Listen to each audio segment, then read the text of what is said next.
Située à l'entrée de la vallée de la Fecht, Turckheim est peuplée dès l'époque gallo-romaine. Turckheim est une ville pittoresque du vignoble, avec ses 3 anciennes portes et ses nombreuses maisons à colombages. Au sommet de l'une de ces portes, un couple de cigognes nous accueille. Il est tard dans la saison, et elles n'ont pas encore entamé le long périple qui doit les conduire en Afrique.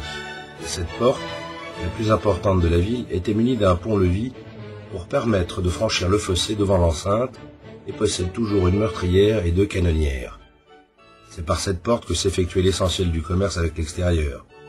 Le gardien fermait les 2 battants après l'angélus du soir et les ouvrait à l'angélus du matin. Le dimanche, la porte restait fermée jusqu'à la grand-messe. Le gardien qui habitait la tour était chargé de prélever les taxes d'entrée et de sortie sur les marchandises, en particulier sur le vin.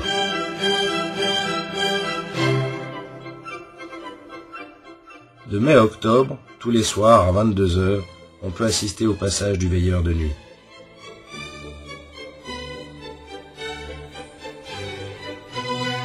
Depuis 1450, Turckheim est un très important marché viticole.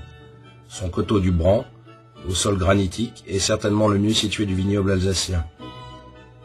C'est une véritable cuvette de soleil, exposée intégralement plein sud, où l'on peut voir quelques figuiers cohabiter avec des mûriers.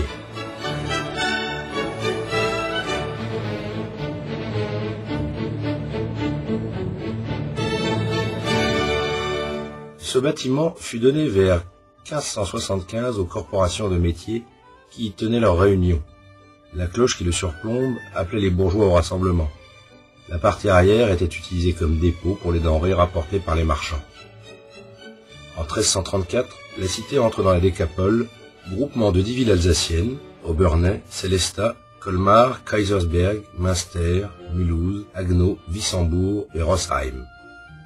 L'auberge aux 2 serres est construite à l'emplacement d'une ancienne auberge municipale, Stadthof zum Schwarzen Adler. La façade comporte un oriel en bois sculpté, soutenu par une colonne de grès. Les angles du premier étage de l'oriel sont décorés de 2 statues de saintes. La ville est gouvernée par un magistrat de 4 personnes, assisté d'un conseil de 6 bourgeois.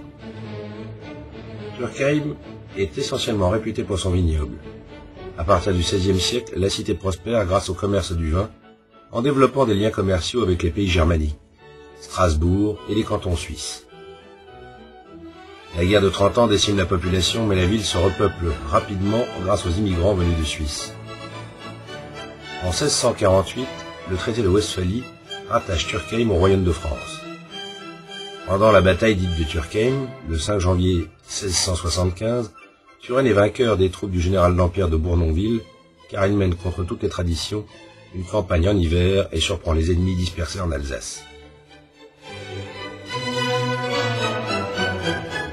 Notre séjour touche à sa fin, il est temps de se rassembler pour la traditionnelle photo. Mais de merveilleux souvenirs resteront présents dans notre mémoire.